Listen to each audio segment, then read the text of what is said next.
Welcome back to our preview of Election Night 2022 with the two people who'll be joining me for guest analysis throughout the early part of the evening on Tuesday. Consultant Wilnelia Rivera, former Congressman Joe Kennedy. And Joe, you told me months and months ago that it looked like the House control, Democratic control of the House was gone. Then the Dobbs decision came down. Things started looking better for the Democrats. Now at the end here, the trend seems to be running the other way. What's your sense of what we're going to be looking at Tuesday night, and how did we get here? In 30 seconds. 30 seconds or less. So, John, one, I know enough about politics to say that anybody that knows exactly what's going to happen on Election Day, you don't, right? A lot of the folks on the ballot in these really tough races are my friends, they're former colleagues. They're really good candidates. They've run really tough races before. When you start looking at the national trends, it's challenging. When you look individual by individual, I got a lot of faith in their abilities to execute these races. That being said, there's some headwinds, no doubt. And so I'll be looking for those early returns into places like Virginia and Michigan to see exactly how challenging that dynamic really is. There's been a long time that we've been living with inflation. When did it really start to kick in? What, 8 months ago, 9 months ago? That's an eternity in politics. How did the Democrats manage to get on the short end of the overwhelming issue of the moment in political terms?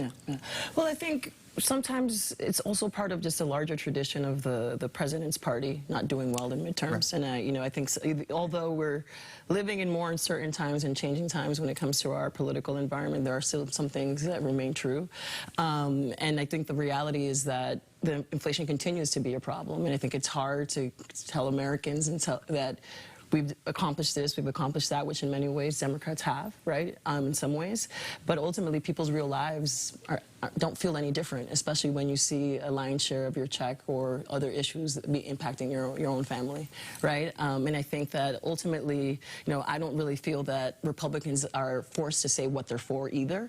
So, I also want to be clear, it's not that Republicans are running on an agenda to address inflation, right? They're running to attack. Well, their agenda is no. Yeah, the agenda is no. That's always easier, It's right? always easier, right? And I think that, and I want to bring that into the conversation because I think it's important. But I think the Democrats are going to continue to fight this head on when it comes to inflation over the long term. But I think when it comes to election, I think at this point, people are voting with their hearts and their minds, right? And unfortunately, in some places, especially in tight House races, there's a different environment than we've ever experienced. Go ahead, Joe. John, one thing I think to remember, right, at least from my perspective, Joe Biden was elected. I think the strongest part of his candidacy was his decency, right? It was the chaos and the tumult of these Trump years and the fact that he was a good and decent man, is a good and decent man, and was going to try to just stabilize the country.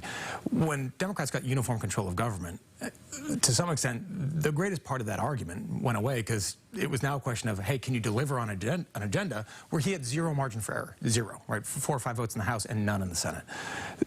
Ironically enough, we'll see what transpires on Tuesday, and I'm not forecasting anything here, but if Republicans do win control back, that gives him the chance to return to his strongest argument. And by the way, Bill Clinton did that after losing 54 seats and he won re-election. Barack Obama did that after he lost 63 seats and won re-election.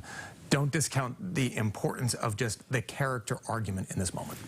Oh, well, listen, I agree. As we've seen, whether it's Democrats or Republicans, when there's one-party control of both branches, it's usually a word I can't use on TV show, and the voters will respond to that. All right, unfortunately, we're out of time for today, but we're going to have a ton of time on Tuesday night. Looking forward to your analysis and to you joining me here on TV 38 on Tuesday. Thank you both for being here.